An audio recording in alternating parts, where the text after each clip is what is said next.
What lessons can the modern church learn from the music in the ancient Jewish temple? Stay tuned.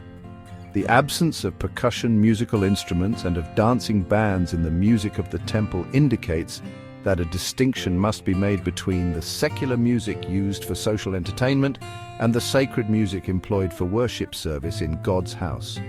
No Jewish rock bands were at the temple to entertain the people with loud rhythmic music, because the temple was a place of worship and not a social club for entertainment.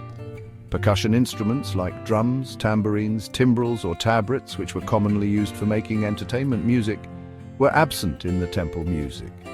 Only the cymbals were used. However, they were not used by the precantor to conduct the singing by beating out the rhythm of the song, but rather to announce the beginning of the song, or a stanza in the song. The term Selah, which occurs in some psalms to mark the end of a stanza, may indicate the place where the cymbals were struck. Additionally, trumpets were not blown during the singing, but instead gave the signal for the prostration of the congregation during the presentation of the burnt offering and the performance of the choral service.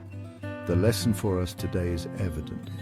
Church music should differ from secular music because the church, like the ancient temple, is God's house, in which we gather to worship the Lord and not to be entertained. Percussion instruments, which stimulate people physically through a loud and relentless beat, are as inappropriate for church music today as they were for the temple music of ancient Israel.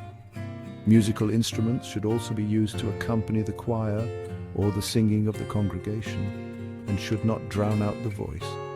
Hence, string instruments like the harp were the go-to option. See the full video for more details. Subscribe, like, and share.